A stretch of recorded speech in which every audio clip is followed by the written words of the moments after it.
안녕하세요. 캔센서 홍원표입니다. 오늘은 암 투병 중인 환우분들께서 가끔씩 하시는 질문들이 있습니다.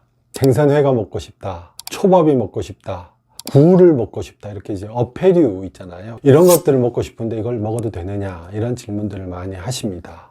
그런데 암 투병 중에 특히 항암 치료나 방사선 치료를 받는 도중에는, 그리고 그 치료를 받고 상당 기간 경과하지 않은 상태에서는 안 드시는 게 좋다고 저는 말씀을 드립니다.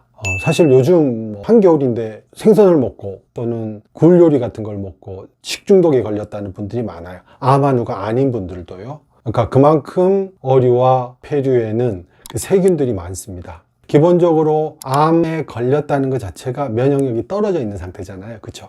그 얘기는 뭐냐 하면 우리 몸이 방어력이 많이 떨어져 있다는 얘기입니다. 그런데 이제 건강한 사람들은 입에 음식을 먹고 입에서부터 장에 도달할 때까지 우리 기관 곳곳에 이런 바이러스나 세균들을 물리칠 수 있는 기본적인 힘을 갖고 있습니다. 그러니까 면역력이 있는 거죠. 그렇기 때문에 어지간하면 장염이나 이런 병에 안 걸리거든요. 근데 노로바이러스 같은 경우는 열을 가해도 잘 죽지 않는 데다가 아주 생명력이 강하잖아요.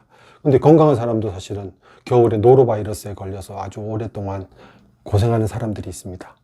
그리고 장염을 일으키는 대표적인 세균 중에 비브리오균이 있습니다. 비브리오 볼리피쿠스라는 아주 희한한 이름을 가진 병, 이게 이제 비브리오균인데 요게 폐혈증을 일으키는 대표적인 세균입니다. 그러니까 이런 거는 우리가 암 환자들이 이런 세균에 노출되었을 때 면역력이 떨어져 있으니까 사실은 감염이 무지무지 쉽거든요. 이 감염 요인을 가급적이면 없앤다고 생각을 하면 아무리 드시고 싶어도 날회는 안 드시는 게 좋겠다. 그리고 초밥도 숙성 과정을 거치고 이런다고 하지만 보관 상태나 또는 초밥을 하는 동안에 거기에 묻어 있는 다른 세균들이나 이런 거 여러 가지 우리가 통제할 수 없는 어떤 그런 세균이나 바이러스들이 묻을 수 있기 때문에 안타깝지만 드시고 싶어도 좀 참으시고요.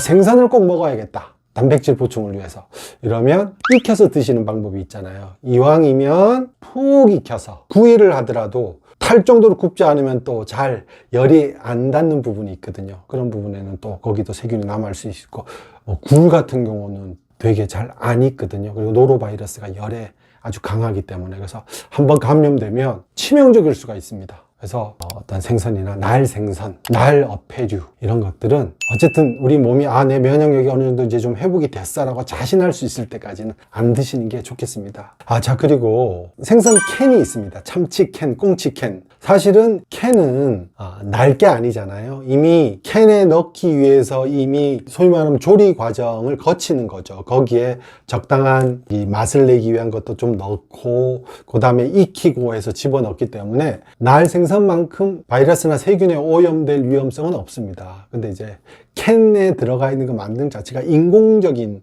거기에 뭔가 좀 가미가 된 거잖아요. 그래서 정말 이거라도 먹어야겠다라고 하면 드시는 거는 날 생선보다는 좀 덜하지만 우리가 이제 몸에 여러 가지 몸에 건강한 걸 먹는다는 차원에서는 캔에 든 것도 가급적 자제하시는 게 어떨까, 저는 그렇게 이제 권해드립니다. 네, 암을 이기기 위해서 그리고 건강을 유지하기 위해서 꼭 해야 될 일인데 그 중에 하나가 바로 날 생선, 날 어패류를 자제하고 안 먹는 것, 이거라고 말씀드리고 싶습니다. 여러분, 우리 화이팅 하시죠. 제가 응원하겠습니다. 고맙습니다.